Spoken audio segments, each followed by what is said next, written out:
متحدہ عرب امارات نے ایران پر میزائل اور ڈرون حملوں کا الزام لگا دیا۔ یو اے ای کے مطابق ایرانی ڈرون حملے سے فجیرہ پیٹرولیم انڈسٹریز زون میں آگ لگ گئی۔ عرب میڈیا کے مطابق حملے میں 3 بھارتی شہری زخمی بھی ہوئے ہیں۔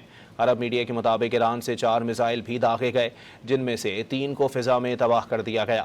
ایک میزائل کھلے سمندر میں جا گرا۔ اماراتی حکام کے مطابق ملک کا دفاعی نظام فعال ہے اور صورتحال کی نگرانی کی جا رہی ہے۔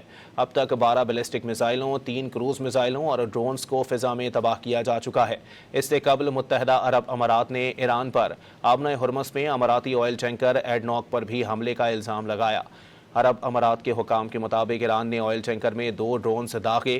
تجارتی جہازوں کو نشانہ بنانا اور آبنہ ہرمز کو بلیک میلنگ کے لیے استعمال کرنا پاسداران کی بحری قزاقی کے مترادف ہے۔ متحدہ عرب امارات نے ایران پر میزائل اور ڈرون حملوں کا الزام لگا دیا۔ یو اے ای کے مطابق ایرانی ڈرون حملے سے فجیرہ پیٹرولیم انڈسٹریز زون میں آگ لگ گئی۔ عرب میڈیا کے مطابق حملے میں 3 بھارتی شہری زخمی بھی ہوئے ہیں۔ عرب میڈیا کے مطابق ایران سے 4 میزائل بھی داغے گئے، جن میں سے 3 کو فضا میں تباہ کر دیا گیا۔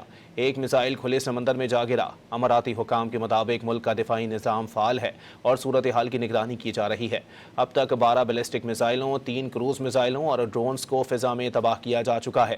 اس سے قبل متحدہ عرب امارات نے ایران پر آبنہ ہرمز میں اماراتی آئل ٹینکر ایڈنوک پر بھی حملے کا الزام لگایا۔ عرب امارات کے حکام کے مطابق ایران نے آئل ٹینکر میں 2 ڈرونز داغے۔ تجارتی جہازوں کو نشانہ بنانا اور آبنہ ہرمز کو بلیک میلنگ کے لیے استعمال کرنا پاسداران کی بحری قزاقی کے مترادف ہے۔